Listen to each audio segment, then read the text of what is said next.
যদি আপনারও মনে হয় সয়াবিন দিয়ে কোনো ইন্টারেস্টিং খাবার বানানো যায় না, তাহলে একবার অন্তত এই রেসিপিটা ফলো করুন।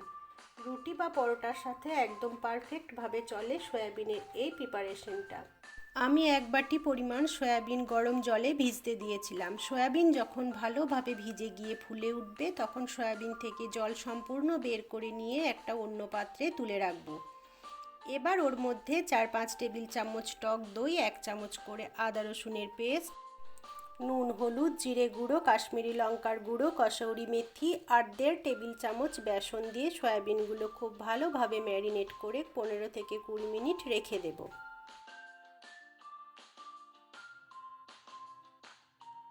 এবার কড়াইয়ে রিফাইন্ড অয়েল গরম করে ম্যারিনেট করে রাখা সয়াবিনগুলো দিয়ে 2 থেকে 4 মিনিট নাড়াচাড়া করে দিয়ে দেব লম্বা করে কাটা অর্ধেকটা ক্যাপসিকাম আর একটা পেঁয়াজ।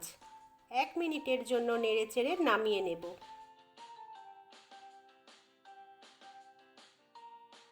অন্য একটা প্যানে 4-5 চামচ রিফাইন্ড অয়েল গরম করে 1/2 চামচেরও কম গোটা জিরে ফোড়ন দিয়ে একটা বড় সাইজের পেঁয়াজ একদম ছোট্ট ছোট্ট কুচি করে কেটে ভাজতে দেব। দিয়ে দেব 1.5 চামচ আদা রসুন বাটা। ভালোভাবে নাড়াচাড়া করে একটু ভেজে নিয়ে দিয়ে দেব কুচি করে কাটা একটা টমেটো।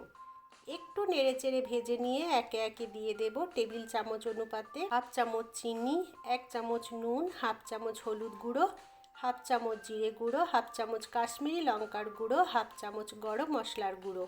এখানে গরম মশলার বদলে সয়া টিক্কা মশলা দেয়া যেতে পারে। আমার কাছে সয়া টিক্কা মশলা ছিল না, তাই গরম মশলা ব্যবহার করেছি। মশলা ভালোভাবে কষিয়ে মশলা থেকে তেল ছাড়লে নেড়ে রাখা সয়াবিনটা দিয়ে দেব। মশলার সাথে সয়াবিন ভালোভাবে কষিয়ে নিয়ে ম্যারিনেট করা পাত্রটা ধুয়ে মশলার জলটা দেব। সাথে আরও 1/2 গ্লাস জল দিয়ে দেব। ঢাকা দিয়ে লো আঁচে 7-8 মিনিট ফুটিয়ে নিয়ে বেশ কিছুটা পরিমাণ টাটকা ধনেপাতা কুচি ছড়িয়ে ভালোভাবে মিশিয়ে নামিয়ে নেব।